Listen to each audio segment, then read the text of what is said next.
Aplikasi chip di pangkal batang ini kita beri chip, kemudian kita timbun dengan tanah pakai alat berat.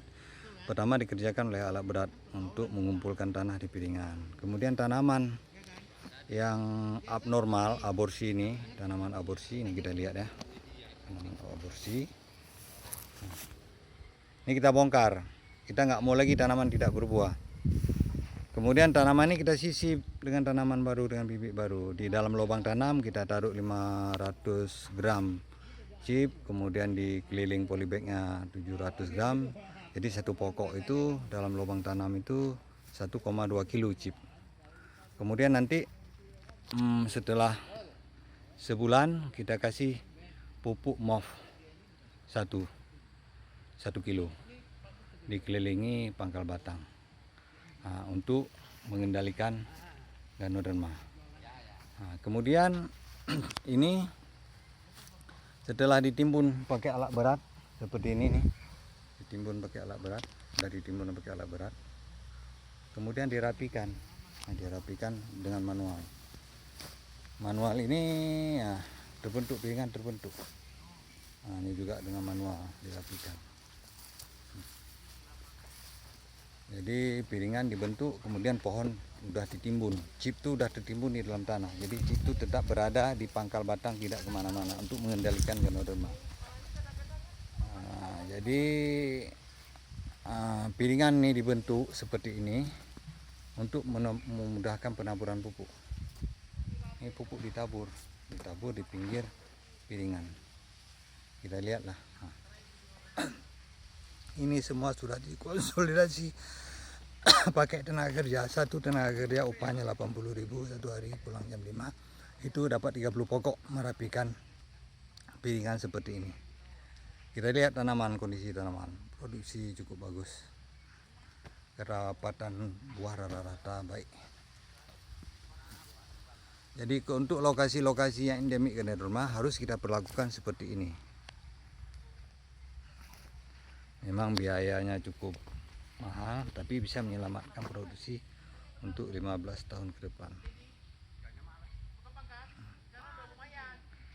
Luar biasa. Kita lihat nih. Ini semua sudah dilakukan penimbunan dan pembentukan piringan. Ini tanaman aborsi yang disisip. Jadi nanti semua tanaman di jalur tanam ini, di barisan tanam ini, di pasar pikul ini semua berbuah, tidak ada yang tidak berbuah. Di sana disisip juga. Jadi kegiatan kita di sini di samping mengendalikan Ganoderma, kita juga mencoba melakukan sisipan tanaman abnormal dibongkar, disisip dengan tanaman baru. Jadi semua pokok nanti berbuah semua. Jadi 3 tahun lagi kita lihat nih hasilnya tanaman sisipan ini.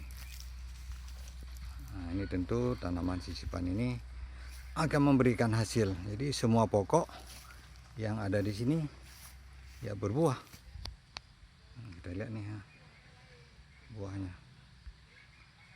Jadi mengelola lahan yang endemik Ganoderma seperti inilah. Ini pengusahanya cukup cerdas. Dia tidak memikirkan efisiensi. Yang penting tanamannya bisa bagus, bisa bertahan hidup, bisa menghasilkan produksi sampai satu siklus tanaman, yaitu 25 tahun atau 30 tahun. Jadi biaya investasi bisa kembali, kemudian bisa menguntungkan perusahaan. Kita lihatlah. Ini adalah langkah cerdas cara menanggulangi penyakit Ganoderma dengan baik. Jadi di pangkal batang ini diberi chip, kemudian ditimbun dengan beko, kemudian nanti dikonsolidasi dengan tenaga kerja. Kita harapkan areal endemik Ganoderma bisa disembuhkan penyakitnya. Salam planter, salam Ganoderma, salam tandan berduri, salam biodiesel B100 sebagai persiapan untuk energi dunia, untuk membangun membangkitkan listrik melalui biodiesel B100. Mudah-mudahan Indonesia menjadi sumber BBM bagi industri-industri dunia. Salam sukses, salam planter.